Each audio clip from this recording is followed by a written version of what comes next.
Ok, alors on va démarrer, vu qu'il est 18h là, 31 chez nous. Donc quelques petites règles avant de démarrer. Donc sur le format, on part sur 45 minutes, une présentation de ma part de 20 minutes et puis une partie sur des échanges questions-réponses de 25 minutes. Sur les règles, donc on vous laisse poser les questions dans le chat tout au long de l'intervention. Et puis mon collègue à côté de moi, Vincent Vanul, va se charger de répertorier vos questions et de les synthétiser pour la deuxième partie. Donc n'attendez pas la fin pour poser vos questions. Vous pouvez librement, suivant les sujets qu'on va évoquer, poser vos questions. Euh, Avant de démarrer, donc moi je suis Vincent Legras, conseiller technique national à la fédération en charge de l'emploi, entre autres au sein de Formabad.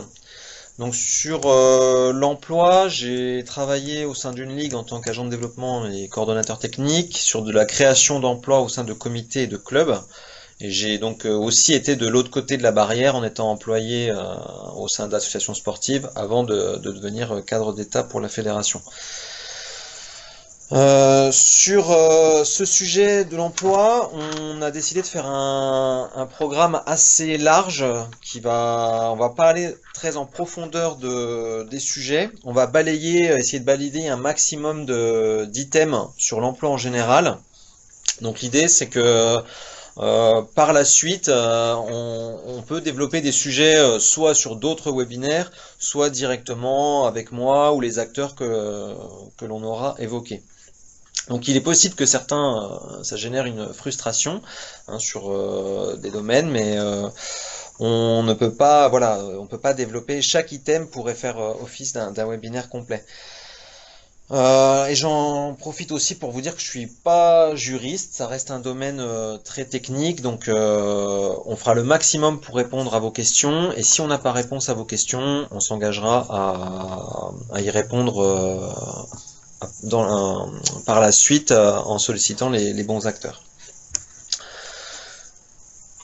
Oui, le diaporama, pas de souci, il vous sera envoyé par la suite, pas de problème. Alors, je vais démarrer rapidement sur les typologies d'emploi.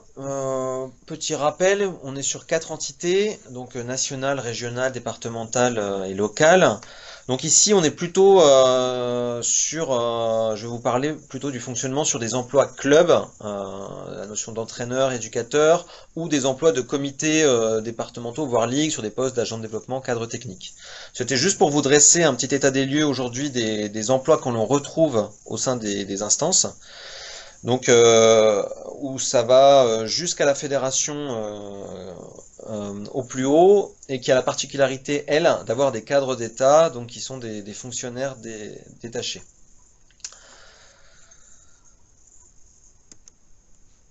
Les spécificités des emplois chez nous, au sein des associations sportives, sont qu'ils sont en lien avec la CCNS, la Convention collective nationale du sport. Donc ça, c'est très important, puisque ça va impacter beaucoup de choses et cadrer, que ce soit la notion de le comptage des heures, la rémunération et le cadrage général de l'emploi. Donc sur les emplois, on est quand même sur des métiers atypiques. Alors essentiellement en club, il faut savoir que l'essentiel de l'activité se déroule le soir, les week-ends, certains jours fériés. Donc c'est à prendre en compte par rapport à un emploi classique, on va dire dans une entreprise qui va se dérouler en journée, 5 jours par semaine. Et la particularité de ces emplois, c'est qu'on est sur un temps de travail annualisé, modulé, si on le souhaite. Donc qui est directement relié avec la CCNS, qui propose ce format de temps de travail. Donc qu'est-ce que ça veut dire? Ça veut dire que l'employé, on va lui demander 1582 heures dans le temps de travail effectif. Donc l'employeur va planifier ses semaines d'activité sur une année, va planifier 1582 heures en prenant en compte des périodes de forte activité et des périodes de basse activité. Donc le salarié pourra très bien travailler 40 heures par semaine et avoir des semaines à 20 heures par exemple, qui n'impacteront pas sur des heures supplémentaires. par rapport à un contrat classique où on compte 35 heures par semaine, et dès que le salarié dépasse 35 heures dans une semaine, on doit partir sur un format d'heures supplémentaires. Donc ça, c'est le contrat de travail à temps annualisé modulé. On est sur une base de 1582 heures qui sont à répartir sur l'année. Et donc c'est complètement adapté à nos métiers au sein des clubs, comités, ligues, puisqu'on a forcément des périodes de forte activité et des périodes de basse activité. Par exemple, l'été, dans un club, il y a beaucoup moins d'activité. Donc l'employeur peut réguler le planning grâce à cette modulation. Alors bien sûr, il y a des règles à respecter, hein. On ne peut pas dépasser, c'est relié au code du travail, la notion de 48 heures par semaine. Vous avez tant de semaines par an à ne pas dépasser un certain volume horaire. Le salaire est relié non pas au diplôme, mais plutôt aux responsabilités et l'autonomie que vous donnez aux salariés. Alors indirectement, c'est relié au diplôme, puisque le diplôme va attester des compétences qui pourront vous faire, donner aux salariés plus de responsabilités et d'autonomie. La carte professionnelle est obligatoire sur l'encadrement. L'encadrement de public contre rémunération est réglementé. Donc j'y viendrai sur les slides suivantes. Et puis l'employeur est un bénévole dans la majorité des cas. Donc c'est quelque chose qui est à prendre en compte par rapport à un emploi classique au sein d'une entreprise où l'employeur est également un salarié. Donc ça demande quand même une certaine autonomie du salarié. Je reviens sur l'encadrement contre rémunération qui fait référence au code du sport. Je vous ai mis l'article L212.1 et d'une annexe où chaque diplôme a des conditions d'exercice en termes d'encadrement. C'est-à-dire que pour encadrer contre rémunération, il est nécessaire de disposer du diplôme adapté en fonction du public que l'on encadre, et la notion aussi de l'encadrement que l'on exerce, si c'est de l'animation, initiation ou entraînement. Une note fédérale a été établie, donc je vous ai mis le lien là qui est peut-être un petit peu compliqué. On vous enverra également la note qui reprend tous les diplômes reliés à l'encadrement du badminton, donc à savoir les diplômes d'État, les diplômes universitaires et les diplômes de branche. Donc vous avez un listing de l'ensemble des diplômes et des conditions d'exercice, ce qu'ils ont droit de faire avec les différents publics. Ici, là, nous, on va s'intéresser à 3 diplômes, qui sont, on va dire, les diplômes sur lesquels on s'appuie, à savoir les diplômes d'État, le DE-GEPS Badminton et le DE-GEPS Badminton, qui sont les 2 diplômes que l'on utilise pour les salariés à temps plein qui exercent des missions, que ce soit sur l'encadrement ou autre. Donc les conditions d'exercice, vous pouvez le lire, sont sur l'enseignement, l'animation, l'encadrement, que ce soit de l'animation ou la notion d'entraînement des pratiquants. Je parle des conditions d'exercice sur l'encadrement. Les diplômes, bien sûr, attestent d'autres compétences. Hein, le DE, vous avez des compétences sur la gestion de projet, sur la formation de cadre et sur le développement de la pratique. Et vous avez un diplôme, le CQP, diplôme de branche, CQP animateur badminton, qui lui est un diplôme qui a été construit pour une activité secondaire, donc pour quelqu'un qui a déjà une activité professionnelle, et qui a des conditions d'exercice reliées à l'animation sur uniquement des séances collectives pour un premier niveau de compétition, donc uniquement sur un public de niveau P. Donc aujourd'hui là, sur ce webinaire, comme on va parler d'emploi au sein de plutôt d'emploi à temps plein, on va dire, on est plutôt sur un diplôme DE à minima. Sur un diplôme, le diplôme donne des conditions d'exercice. Vous avez une base de données. Donc je vous ai mis le lien là, EAPS public, où vous pouvez rechercher la personne. Vous avez nom, prénom, pour rechercher un éducateur et connaître ses diplômes et sa carte professionnelle.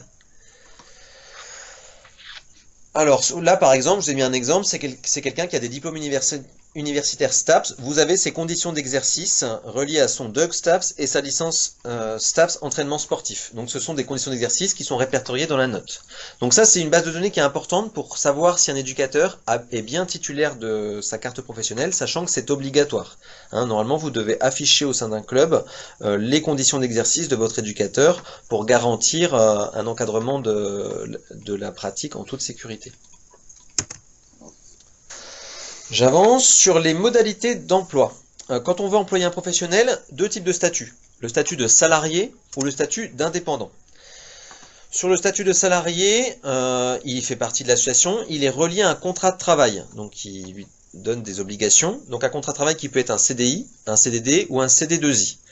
Derrière, il y aura une fiche de paye établie pour la rémunération.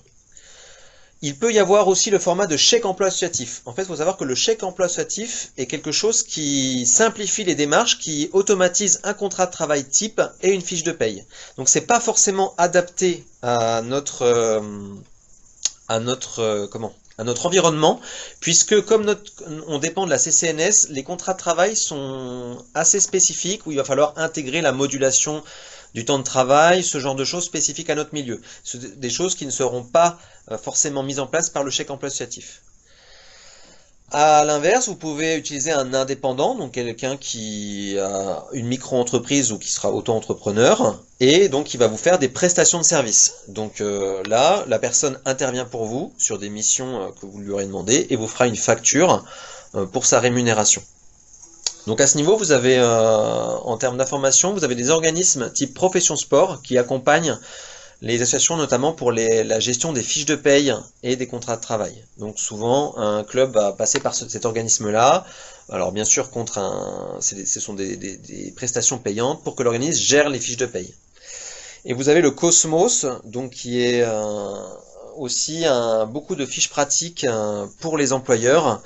À savoir que le Cosmos, la fédération offre l'adhésion au club pour avoir un espace adhérent et avoir accès à l'ensemble de leurs centres de ressources. Et puis la fédération, avec nous, qui sommes là pour vous accompagner. Maintenant, je vais vous parler un petit peu des salaires, puisque quand on parle d'emploi, il faut savoir ce que ça coûte pour pouvoir se projeter. Donc vous avez un outil qui est très bien fait, le CNAR Emploi. Si vous tapez CNAR Emploi dans Google, vous avez le lien là que je vous ai affiché, qui va vous permettre de calculer le coût d'un emploi suivant le groupe de la Convention collective nationale du sport que vous souhaitez. Donc comme je vous le disais au début, les salaires sont définis par le groupe de la CCNS. Donc ce sont des salaires minimums conventionnels. Donc je vous ai mis des petites moyennes de province. Donc ça va démarrer sur des statuts à groupe 3, donc à 1294 € net. Ce sont les données que j'ai récupérées en octobre, qui vont monter jusqu'à un groupe 5 sur un statut de technicien, 1538 net, pour ensuite passer sur des statuts de cadre où l'on compte en jours. Donc là, le groupe 6, vous voyez, a un coût bien plus élevé pour l'employeur puisqu'on est sur un statut de cadre. Donc là, on ne compte plus en heures, on compte en jours. Donc là, ce qui est important à retenir, c'est que la moyenne d'un groupe 4, par exemple, vous employez votre salarié au groupe 4 au seuil, ce ne sont que des seuils, hein. Vous pouvez très bien employer quelqu'un à groupe 4 et le payer 2000 € net. C'est que vous avez un salaire minimum à donner. Donc par exemple, sur un groupe 4 au seuil, ça va coûter à l'employeur, charges sociales et charges patronales comprises, 26 949 € à l'année.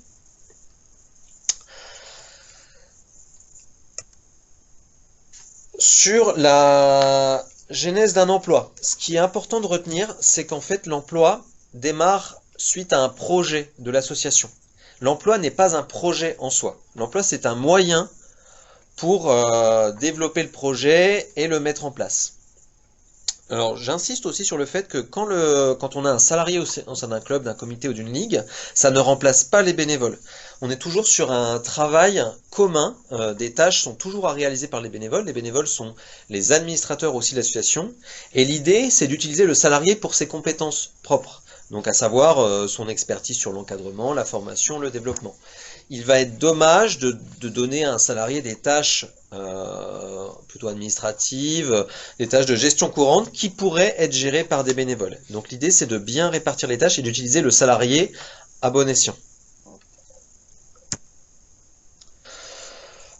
Sur la notion de financement d'un emploi, il faut faire le point sur les ressources que vous pouvez disposer. Donc les ressources principales d'un club ou comité sont les cotisations, les subventions, donc les subventions sur les partenaires institutionnels, tout ce qui va être manifestation sportive, extrasportive, et tout ce qui va être partenariat, donc partenariat privé, mécénat, et d'ailleurs j'en profite pour vous dire que le premier webinaire avait été dédié à cette thématique, vous pouvez bien sûr le revoir. Les leviers reliés à ces ressources sont bien sûr à un moment donné l'augmentation des cotisations. Quand je parle d'implantation territoriale, C'est l'implantation que vous allez avoir auprès des acteurs institutionnels, la notion de, voilà, sur le travail à faire sur les subventions, les partenaires à ce niveau. Donc sachant que le contexte aujourd'hui est quand même sur une baisse générale des subventions. Vous avez les prestations de services ou mises à disposition que vous pouvez réaliser avec votre salarié. Par exemple, votre salarié en club peut intervenir pour un comité. Donc ce sont des choses que vous refacturez, qui vous permettent une certaine rentrée d'argent. Et puis bien sûr, tout le travail qui va être à faire sur l'augmentation des licenciés et le développement de votre structure. Donc je rappelle, l'emploi est un moyen outil au service de la structure. L'emploi n'est pas un projet en soi, c'est pas une finalité. Il faut toujours prévoir des frais de fonctionnement, de déplacement, le matériel pour équiper le salarié au départ, un ordinateur, un téléphone, peut-être du matériel d'entraînement. Il faut prévoir aussi sa formation éventuelle. Et il faut garder en tête que l'instance, elle a d'autres frais. Quand on fait le budget de l'emploi, on intègre toujours les autres frais de l'association. L'emploi ne doit pas venir marcher sur le fonctionnement interne de l'association. L'objectif principal, c'est que si vous démarrez avec une subvention, on en parlera plus tard, une subvention pour démarrer, c'est d'envisager une pérennisation à la fin de ces subventions, donc par les différents leviers que j'ai cités plus haut. Alors, sur la construction d'un emploi, je vous ai mis un planning type, c'était juste pour vous dire que tout s'anticipe, on ne construit pas un emploi en 2 semaines. Donc, bon, bien sûr, les dates et les mois sont uniquement pour info. Ça peut aller plus vite ou ça peut être fait de manière sur une période plus longue. Ce qu'il faut retenir, c'est les étapes. On démarre par formaliser le projet du club, les budgets, et ensuite on va définir le rôle du salarié dans ce projet, ce qui va induire sa fiche de poste et ce que va faire le salarié.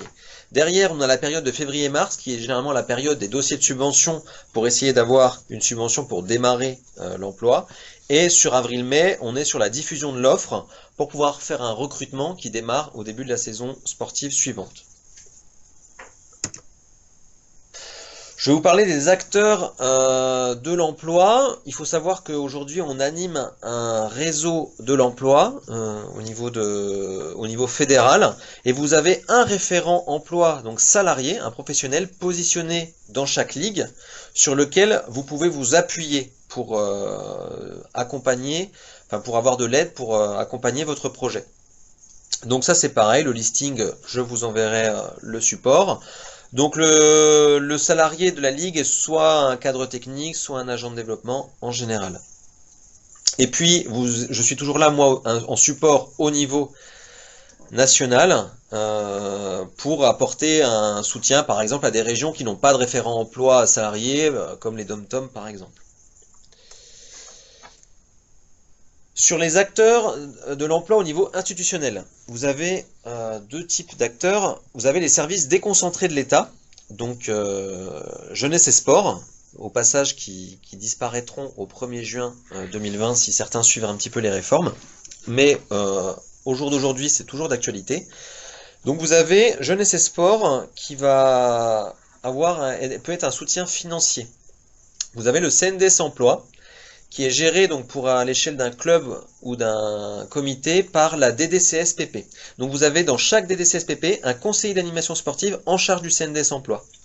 Donc celui-ci, c'est la personne à contacter pour connaître les critères de la subvention, le rencontrer, parler de votre projet pour qu'il positionne votre dossier et par rapport aux autres disciplines, puisque lui va gérer une subvention avec toutes les disciplines sportives. Jeunesse et sport, c'est pas que le badminton. Donc je vous ai mis par exemple l'aide de 2018, moi je suis issu de Bourgogne-Franche-Comté, elle était de 24 000 € maximum sur 2 ans. Donc il y a des clubs ou des comités qui ont touché 12 000 € par an, elle était sur 2 ans, d'autres qui ont touché 8 000 € par an sur cette subvention. La campagne se fait en février-mars, donc en généralement vous avez les informations sur les sites, mais vous pouvez déjà vous signaler auprès de ces personnes pour anticiper et prendre aussi de l'information et surtout vous montrer. Et puis vous avez les services décentralisés de l'État, tout ce qui va être conseils régionaux, conseils départementaux, qui eux, l'aide sur l'emploi est vraiment spécifique à chaque région. Aujourd'hui, nous n'avons pas encore répertorié toutes les aides. Voilà, moi j'ai l'exemple de chez moi, en Bourgogne-Franche-Comté, vous avez une aide spécifique à l'emploi qui donnera 7 000 € sur le salaire une fois et 5 000 € pour le matériel. Donc ça, c'est directement à voir avec vos conseils régionaux et conseils départementaux si des aides existent sur l'emploi. Il faut savoir que l'aide sur jeunesse et sport que j'ai citée, elle est vraiment, elle est pour tout le monde, pour toutes les régions. Sur le secteur emploi de la fédération, donc juste pour vous représenter, donc on a un CTS, donc c'est moi, qui est on va dire à hauteur de 30% de missions sur l'emploi, à savoir le centre de ressources et le plan emploi fédéral, et nous avons un CTF, donc un salarié fédéral, Frédéric Dor, qui lui travaille sur l'observatoire, donc toute une mission d'étude sur l'emploi et la formation, pour nous permettre aussi de comprendre des choses et d'envisager des dispositifs. Sur le centre de ressources, dont je suis en charge. Donc c'est un centre de ressources qui est un soutien aux employeurs et aux employés pour tous leurs projets de professionnalisation. Donc je m'appuie sur un réseau des référents emploi, donc la cartographie que je vous ai mis tout à l'heure. Donc on s'est abonné à différentes revues spécialisées autant dans le juridique que dans le domaine associatif. Et l'idée c'est de créer des outils en lien avec l'emploi. Nous regroupons les référents emploi sur un regroupement annuel aussi pour échanger à ce niveau, afin qu'ils puissent vous accompagner au mieux dans vos régions. Donc juste pour vous donner un petit peu l'état des lieux de nos travaux en cours, aujourd'hui nous avons lancé un outil sur la planification et le reporting horaire pour le suivi du salarié. Donc ce sont des tableurs Excel élaborées, assez poussées, qu'un prestataire est en train de nous faire pour l'employeur, pour planifier dans le cadre de la modulation du temps de travail avec le respect des règles de la CCNS, et un pour le salarié avec un reporting horaire pour permettre de bien reporter les heures et les missions faites. Donc c'est des outils qui nous ont été un petit peu demandés pour la gestion des salariés, puisqu'aujourd'hui un bénévole est un petit peu livré à lui-même pour gérer son salarié quand il démarre. Donc sur ces outils, aujourd'hui ils sont en phase de test, ils sont sur des versions bêta. Après, si certains clubs employeurs sont intéressés, on peut quand même vous envoyer en période de test et on sortira une version vraiment finalisée fin de saison. Aujourd'hui on ne le diffuse pas publiquement puisqu'il y a encore des petites erreurs, il est plutôt en phase de test avec nos référents emploi. Et par contre, si vous êtes déjà employeur et ça vous intéresse de le tester avec nous, il n'y a pas de souci, moi je vous diffuse les fichiers. Plus il y a de tests, plus il y a de retours, mieux la version finale et aura un meilleur rendu. Et puis là, je vous ai mis aujourd'hui, on n'a pas encore développé d'autres outils. Je vous ai mis des outils support. Que moi j'ai, donc c'est des outils que j'avais utilisés dans la construction d'emploi, donc j'ai des documents quand j'avais fait des tableaux de financement de club, des plannings types de salariés. Donc ça je peux aussi partager, je n'ai pas encore formalisé ces outils de manière type. Et puis on va travailler prochainement sur des budgets types, des incontournables de fiches de poste et de contrats de travail, qui sont aussi des demandes. Je vous fais un point maintenant sur le plan emploi fédéral, qui est donc un appel à projet, enfin une subvention spécifique à l'emploi que nous gérons, nous, format BAD. Donc c'est une subvention qui concerne 15 structures par an. Donc vous voyez, on a une enveloppe de 300 000 euros et on peut apporter un soutien financier à hauteur de 20 000 euros par structure, donc 10 000 euros sur 2 ans. Les conditions, c'est un CDI temps plein et un diplôme en lien avec l'activité. Je vous fais une synthèse des axes que nous avons définis pour bénéficier de cette subvention. Vous avez un premier axe qui est réservé aux ligues ou comités, donc sur des profils d'acteurs de proximité, donc plutôt d'agents de développement. Donc on va imposer des missions sur l'accompagnement de proximité, dirigeants, techniciens, et ce sont des emplois où on n'autorisera pas la prestation de services refacturée de manière hebdomadaire au sein des clubs. Donc ça, comme exemple, un comité aujourd'hui met à disposition ou fait de la prestation auprès des clubs toute la semaine avec son salarié, des clubs différents tous les soirs. Pour bénéficier de cette subvention, il faudra qu'il arrête ces missions-là pour se transformer dans d'autres missions d'accompagnement au sein de ces structures. Donc on laisse la possibilité de transformer les missions d'un emploi déjà existant. On n'est pas forcément uniquement sur la création. C'est un petit peu pour redonner le rôle d'un comité dans l'accompagnement de ces clubs. Vous avez sur les clubs deux axes. Un premier axe sur un soutien aux clubs ayant un projet performance jeune. Donc là c'est vraiment sur des clubs ciblés qui ont soit le label Club Avenir ou le label EFB 4 ou 5 étoiles. Donc ce sont des projets qui sont forcément orientés sur la performance de jeunes. et qui ont un label déterminé. Donc là, il n'y a pas de le critère est établi. Et le dernier axe, ce sont un soutien au club ayant un projet spécifique. Donc on a déterminé 3 axes, le sport et handicap, sport santé et si le club a un équipement spécifique. Donc là, sur cette spécificité, si le club veut rentrer dans cet axe-là, il faut qu'il justifie un travail antécédent qu'il a déjà fait sur sa spécificité. Donc par exemple, s'il est sur le sport et handicap, que le club a déjà travaillé sur ce domaine-là, qu'il a déjà un réseau, qu'il a déjà mis les actions en place. Et il faudra bien sûr que le salarié ait un temps consacré minimum de 20% à cette spécificité. Donc par rapport à ça, à cette campagne, vous avez qui sont vraiment sur de la création d'emplois ou uniquement sur de la transformation pour l'aspect comité ligue. Vous avez 3 axes possibles pour 15 structures maximum financées par an. Donc la campagne a déjà démarré, je vous ai mis le lien de la campagne. Et donc je suis aussi à disposition pour répondre aux questions. Vous avez une notice détaillée de tous les axes sur le site fédéral. Alors, je vous ai mis là les différents sites que j'ai répertoriés et je vous propose maintenant, voilà, que j'ai balayé un petit peu l'ensemble, de passer à une phase de questions-réponses. Je suis un petit peu débordé. Alors, est-ce que le cadrage reste le même entre les instances métropolitaines et les ultramarins? Oui, ça c'était une question sur la CCNS. La CCNS, elle est reliée à toute association sportive, hein. Donc qu'on soit dans les territoires ultramarins ou métropolitains, on se base sur la Convention collective nationale du sport. Alors, une question sur la durée du temps de travail qui n'est pas de 1607 heures. Oui, en effet. En fait, ça, c'est quand on passe en modulation du temps de travail, le salarié travaille, on va dire, un petit peu moins. Il est sur 1575 plus les 7 heures de la journée de solidarité, donc 1582, puisqu'on va dire qu'il a quelques heures en moins pour prendre en compte le fait que son temps est totalement modulé. C'est-à-dire qu'il va travailler des semaines à plus de 35 heures en cumulé, il va travailler le week-end, il va enchaîner, donc c'est entre guillemets une compensation, il a un petit peu moins d'heures qu'un 35 heures classique qui ferait 1607 heures. Alors, on remonte un petit peu. Comment gérer les congés payés dans le contrat? Alors, les congés payés, ils sont à déclarer. En fait, vous avez, si vous êtes sur un temps plein modulé, 1582 heures à faire. Le reste, c'est du temps de récupération ou des temps de congé. Donc il faut bien veiller à déclarer quand même les congés officiellement auprès de vos prestataires. Si vous utilisez Profession Sport par exemple, qui va gérer vos fiches de paye, c'est auprès de cet organisme que vous allez déclarer les congés officiels. Donc généralement, il est bien de planifier, quand on est dans la modulation, les congés officiels du salarié.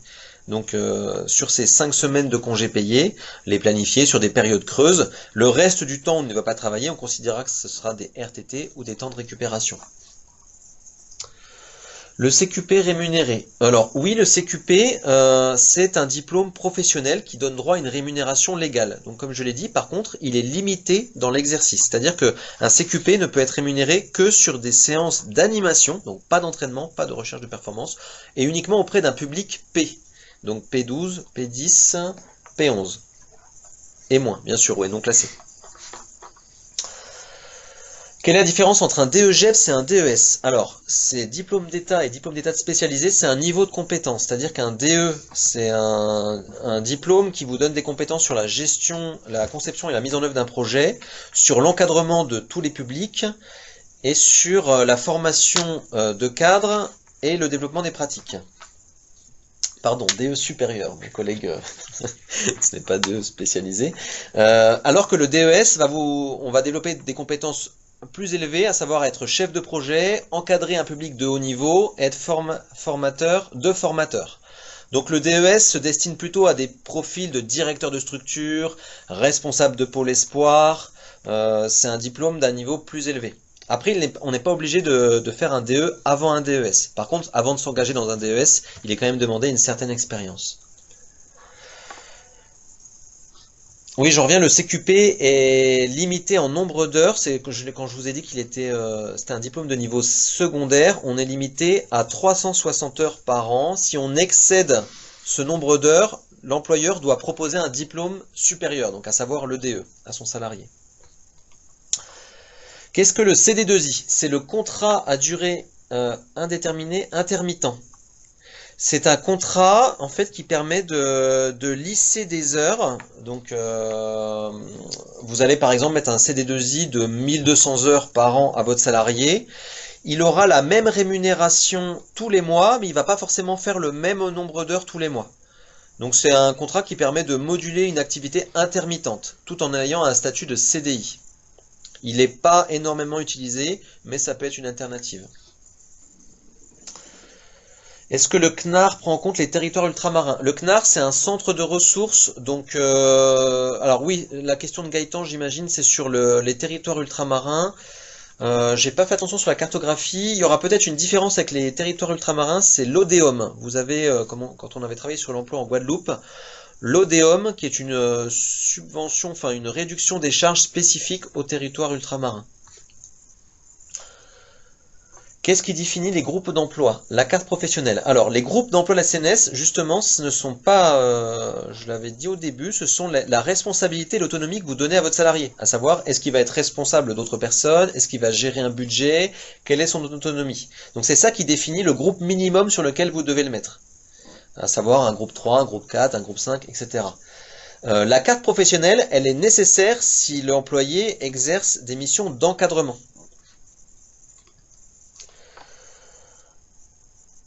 Alors, la refacturation peut-elle être source de bénéfices ou correspondre parfaitement au coût horaire du salarié? Alors ça dépendra. Si vous faites de la prestation de service, vous pouvez refacturer sur un coût supérieur. Il ne faut pas dépasser un certain plafond à plus de 40 000 € pour ne pas avoir de taxes au niveau de l'URSSAF. Par contre, si vous faites de la mise à disposition, là vous devez refacturer à prix coûtant votre salarié. Donc ça va dépendre du format utilisé. Quelle est la différence entre prestation de service et mise à disposition? Donc là, c'est ce que je viens de dire. C'est vraiment au-delà de l'aspect facturation. La prestation de service, elle doit répondre à un objectif. Donc c'est une mission qui s'inscrit dans un objectif. Vous faites une prestation pour une instance. La mise à disposition, par contre, elle doit être acceptée par le salarié. Normalement, un avenant doit être fait avec le salarié pour qu'il y ait une mise à disposition auprès d'une autre structure. Et l'autre différence, c'est que la mise à disposition, vous transférez le lien hiérarchique à l'instance sur laquelle vous le mettez à disposition. Alors que la prestation de service, l'employeur principal garde le lien hiérarchique. Alors, les groupes d'emploi sont-ils définis dans un document? Oui, il y a un tableau dans la CCNS, dans la Convention collective nationale du sport, qui répertorie les différents groupes d'emploi et ainsi les missions, l'autonomie, la responsabilité qui peut leur être donnée, de manière très générale. Êtes-vous en phase de recette ou de production de cet outil? Donc, je pense pour l'outil de suivi de l'emploi. Alors, on a déjà... Alors, je reviens juste, pardon, mon collègue, le CQP est sur un groupe minimum de niveau 3. En gros, quand vous êtes sur de l'encadrement au niveau d'un diplôme, on est minimum au groupe 3 de la CCNS. Je reviens sur la production de l'outil. Il a déjà été acté. Hein, c'est pas en phase de tractation. Il y a déjà eu une production. La production est déjà faite. On est déjà en phase de test. Est-ce que le PEC peut être en mission ponctuelle dans les clubs? Alors, le plan emploi fédéral sur un emploi de comité. Alors, il pourra avoir des missions ponctuelles dans des clubs, mais nous, on est vraiment sur la notion de pas d'encadrement hebdomadaire régulier contre facturation. C'est-à-dire que le salarié est là pour accompagner des clubs, accompagner des techniciens sur de la formation continue, accompagner les dirigeants. Après, bien sûr, il peut toujours faire des prestations, organiser des stages dans les clubs, pilotés par le comité ou la ligue. Question de Gien. Y a-t-il des reconductions de PEC pour un club ayant déjà bénéficié? Alors, on ne fait pas de consolidation d'emploi. Donc là, Gien, qui est un club qui a sollicité un plan emploi club, si le club ressollicite un plan emploi fédéral, ce sera pour un nouvel emploi. Les soutiens sur les spécificités sont-ils limités dans le temps? Euh, Aujourd'hui, là, sur l'axe du plan emploi fédéral des spécialistes, c'est acté. On reste sur ces axes sur les prochaines années. Après, je peux pas forcément avoir un engagement sur sur X années puisqu'il y a tout un contexte d'élection fédérale l'année prochaine. Aujourd'hui, il a été acté que nous partons sur plusieurs années sur ces axes du projet sur le plan emploi fédéral. En cas de maladie, comment cela se passe-t-il en cas de maladie? Alors en cas de maladie, il faut faire une déclaration auprès de de l'employeur des congés maladie et il y a une prise en charge de la CAF du salaire. Est-ce qu'on peut prétendre au projet Emploi Ligue 2020 avec un emploi qui débutera en septembre 2020? Oui. Alors, on est sur une création, c'est vrai que je ne l'ai pas spécifié, dans l'année civile. Donc, il faut que l'emploi ait été créé entre le 1er janvier et le 31 décembre 2020. Et si c'est un CDD qui se transforme en CDI, c'est pareil, il faut que le CDI soit acté dans cette période-là. On fonctionne sur l'année civile. Y a-t-il des priorités dans l'obtention d'aide fédérale entre les comités et les clubs des départements? Ah, bonne question. Alors, officiellement, il n'y a pas de, on n'a pas spécifié de priorité. Après, il y a quand même on va favoriser plutôt les axes de comité en interne. Un nombre de dossiers leur est réservé. C'est-à-dire que comme le plan emploi club a été au bénéfice des clubs de 2014 à 2018, aujourd'hui, une ouverture a été faite sur les comités et ligues, donc ils sont naturellement mis en avant. Alors, peut-on créer un emploi sans être sûr de pouvoir le pérenniser? Alors là, je dirais non. Alors bien sûr, après, on peut toujours le créer. C'est des choses qui arrivent. Après, dans tous les cas, quand vous sollicitez une subvention, on vous demandera un budget prévisionnel sur 4 ou 5 ans, que ce soit la subvention, la nôtre, du plan emploi fédéral, ou une subvention jeunesse et sport, puisque on va étudier comment sera l'instance à la fin des subventions.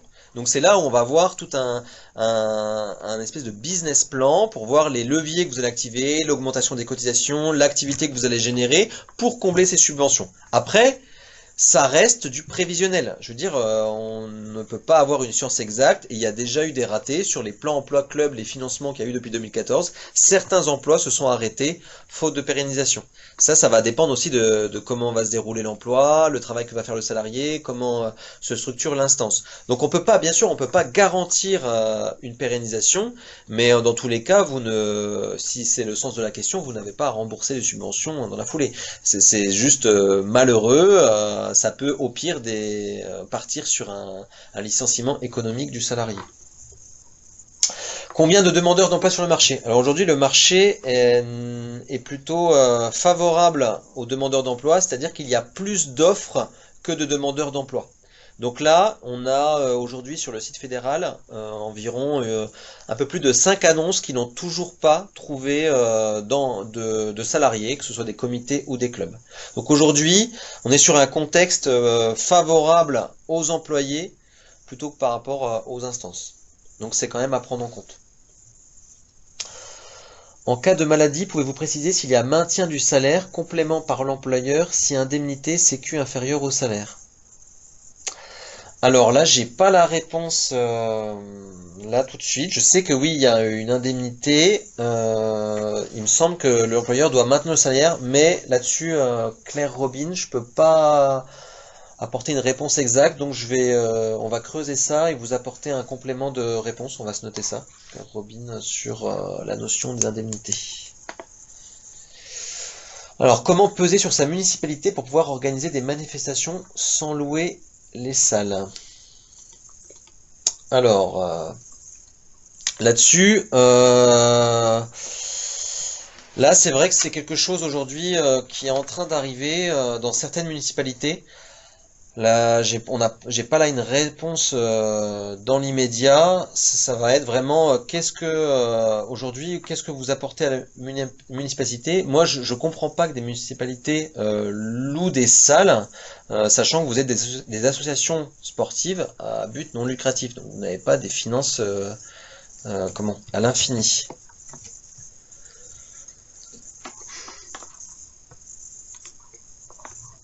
n'y a plus de questions. Je vous ai assommé. Écoutez, je sais pas si ça vous voilà, j'ai essayé de répondre à l'ensemble. Donc voilà, je vous ai dressé un panorama général. On va vous envoyer le document avec tous les liens. Il faut pas hésiter à me recontacter par rapport à votre projet pour aller plus loin, sachant que l'emploi, hein, c'est un domaine technique, ça s'anticipe et ça se construit. Je fais juste un dernier point. Ce que j'ai dit sur jeunesse et sport, aujourd'hui, pour l'avenir, on sait que il y aura encore une subvention du CNDS Emploi en 2020. Euh, Après, au 1er juin 2020, il y a une nouvelle réforme territoriale. Donc, la jeunesse et sport, les DRJSCS et les DCS disparaissent au profit pour se transformer en d'autres, enfin être comment, aller dans d'autres instances. Donc on ne sait pas trop ce que va devenir la subvention du CNDS Emploi. On imagine qu'elle va pas être supprimée, on ne sait pas si elle sera déléguée aux fédérations ou si elle sera maintenue par un autre organisme. En tout cas, ben merci en tout cas pour vos retours. La séquence est enregistrée, donc je remercie mon collègue ici là qui m'a assisté. Et puis ben je suis bien sûr à disposition pour la suite sur vos projets. À bientôt!